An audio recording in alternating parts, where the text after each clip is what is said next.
Hi there, it's Martha White from MW Plan and the founder of W Talk F, where women can chat about all things financial. And today I'm joined by my friend Sheree Meredith of Sheree Meredith Consulting, and we're going to talk philanthropy. Thanks so much for joining me today, Sheree. Oh, it's a pleasure, Martha, and so fun to be on a forum that's just for women. Yes, and I'm really excited to have you. This month we've been talking about estate planning and wills and whatnot, so I think this fits right into the whole conversation that we've been having with women all month. So if you don't mind, I'll just introduce you, just a bit of background on Sheree. She's a local and international speaker, a philanthropic advisor, and a family facilitator. And we've known each other for about 25 years through our involvement in the charitable sector. So Sheree's going to chat today because we kind of connected over a theme, right, Sheree? Like we've been hearing the same things out there. Well, that's right. And as many women do, I think, when you have something that's concerning you, you kind of sit down, you talk it through, you roll up your sleeves, and you decide what to do. And I think one of the things that when we started talking, we had both been hearing this kind of dual sense of feeling from women. And one was frustration and worry because they're seeing these important issues come to light out there. You know, whether that be things around equity and racism, climate, and particularly more recently, the impact of COVID on women. And they're feeling frustrated about what to do. But in addition to that, they're also feeling a bit hopeful because there are so many opportunities in a way to approach this. Plus, they really feel that society and others around them are sitting down and thinking about some of these things, and that there might be new things on the plate. And philanthropy is a wonderful way to sort of approach some of these things. Yeah, and I found, you know, there are a lot of inequities for women over this COVID period with loss of jobs and certainly childcare, children learning from home and whatnot. And so women have been really supporting each other and reaching out to each other in, as you said, all different venues. And so, but I've had a lot of people saying to me, well, you know I want to help this cause, or I know I'm interested in doing something about the environment, but they just don't know where to start. And so that's kind of where you and I started chatting about this whole vision of your future and how philanthropy fits into that. So maybe you can talk a little bit about that. Sure, I'd love to. I think as you alluded to, a lot of people start at the end, to be honest. They sort of say, well, what charity should I give to? And it's much more meaningful, really, and exciting and important, I think, to start at the beginning. And that's what I do when I work with people. And it starts at what is meaningful to you. So it involves a discussion of values, of issues that are important to you, but delving deeper into that too. It's not just checking the values off a checklist, but really talking about it. And this will inform not only the why of your philanthropy, but down the road, it also informs how you want to approach it. And of course, what organizations, what causes you want to support. And then once you have that meaning part established, that's when I move with people to look at strategy and impact. It goes from meaning to impact. And again, there's so many options out there for people. And it's, you know, we used to think that if to be a philanthropist, you had to be wealthy, you had probably a lot of old white men, to be honest. And that's not true at all. And I take a very broad view of philanthropy. And what I do with people is get them to think about the whole range of resources that they have available to them. So not only their time and their talent and their financial resources, but what about their network? What about others that have a common interest? How do you sort of pull all those together in order to make an impact? And that's where connecting, of course, with your financial advisor is really important too. So that at the end of the day, you come up with a strategy that's really customized for you. And I don't know, you know, I'm sure you talk a lot to people about the different giving options. Yeah, giving can mean a lot of things, right? You and I met because I was giving my time on the board, the Alzheimer's board. So there are a lot of different ways that people can give. It's not just about money.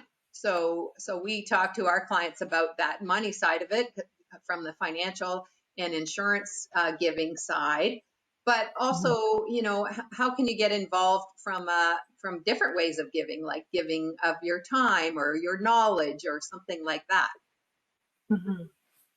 One of the examples that I think illustrates this nicely is a woman that I worked with who was very interested in literacy.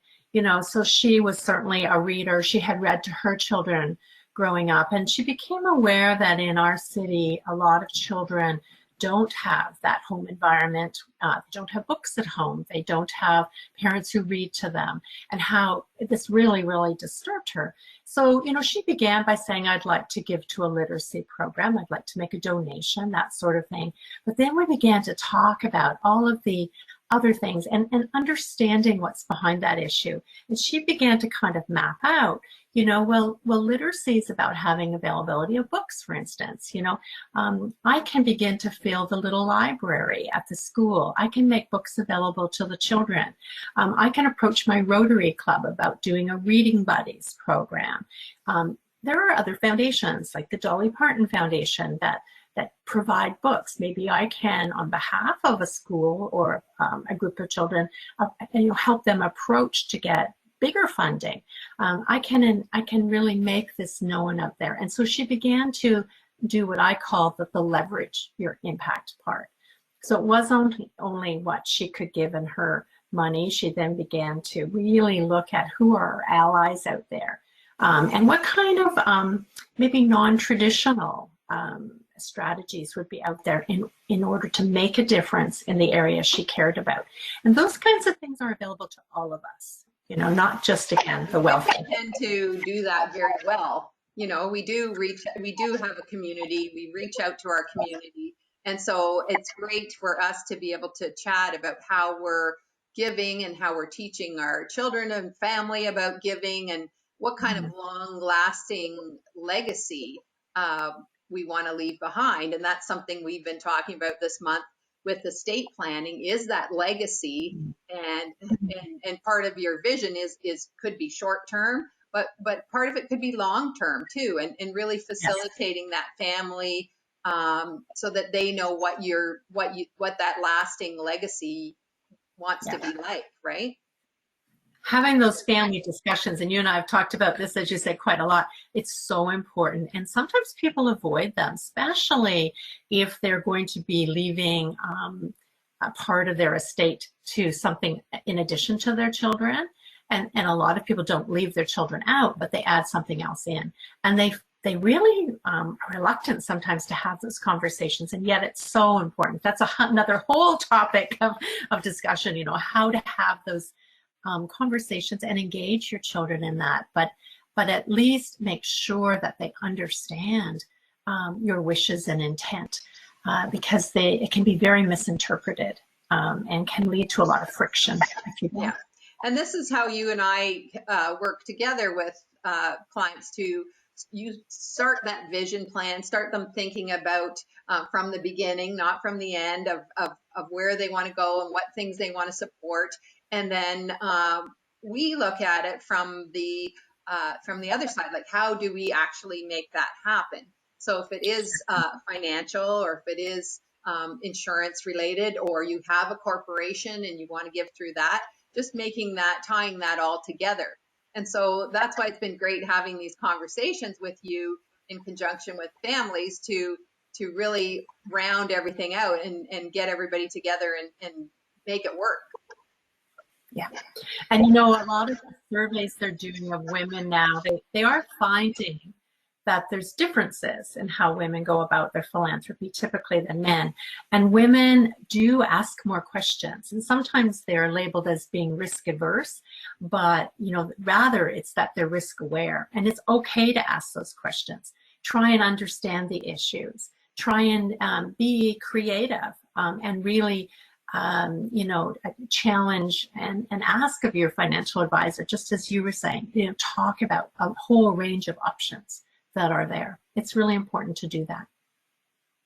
Yeah, and just also on that side of it, if you're asking questions, I've had being on boards, I've had questions from people about, should I give to this charity? What is their financial standing? And those are other questions that we get from women as well around, how well is my money being stewarded with this charity? So that's something that's important in that whole gifting area as well. It is. And again, I think that's something that it's not just one or two questions, right? You can't just look and say, what are the admin expenses of that charity or whatever. It's really understanding what their mission is, I guess, and how they do their work, and then how they use their funds. So that transparency on the part of charities and accountability is key, but it's also key that donors really understand what the numbers mean, because I find often people aren't comparing apples and oranges. They really aren't understanding the numbers that they see. And so, there's a cautionary note there too. But often with women too, they get to know the charities they want to give to. They volunteer there. They join the boards of them sometimes, So that's helpful, and that's another way of making impact in an area that's important to you. So maybe we can you can just give a couple little tips, and we can maybe put some stuff up on our social media, but a couple tips about how to get started. So first steps, maybe what people should be thinking about. So again, start at the beginning and think about what's important to you. What are the things that you would like to see continued in the world, concerns you would like addressed? So those broader topic kinds of issues. But also think about what aligns with your style and risk. Are you a person who likes to really get in and support things at the grassroots? Are you a bigger level? Are you the entrepreneur who's first in? So really begin thinking about that and draw it out a little bit and talk to your friends, talk to others about that. And then move to a process of really thinking, so what's the whole range of things that I can bring to that? And have that important discussion with your financial advisor too about the financial side of that, the short term, the midterm, and the longer term strategies for you. And then once you have that kind of core, then it's the fun part too of saying, so what more? How can I learn more about this? Who else can I talk to? And how do I make a bigger difference? There's so many important things right now. It's urgent, I think, that we all get on this, that we each have a part. To me, it's a part of being a citizen, to be investing in the society that we're hoping to have in the future. Yeah, it's a real, that community feel, and we've all been trying to support our communities over COVID. And so this is just a different way of thinking about continuing that. And that's what you do, Sheree, right? You help families and individuals move through that process and create that vision, and then move to the point where you get to, maybe then you talk to somebody like me. Yeah, exactly. Or work as a partner with a financial advisor. Absolutely, it's and it's fun. It's exciting, and at the end of the day, I find that people have this deep sense of satisfaction. And there's also lots of research out there that says that giving back, giving to the charitable way, is actually good for your health too. So there you go. Personal benefit. Yeah, and at this time of the year, it's worth noting that there are some significant tax benefits too. If you're doing your taxes and you're looking at that, that's another aspect of it as well from my side.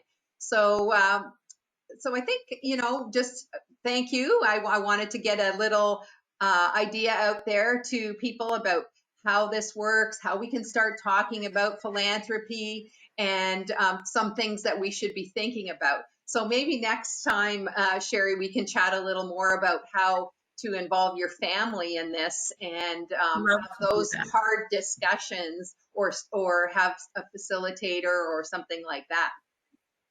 Be pleased to do that. I think it's really important. And thank you so much. It's obviously a passion of mine to talk about this, and always exciting to work with people who are trying to make a difference.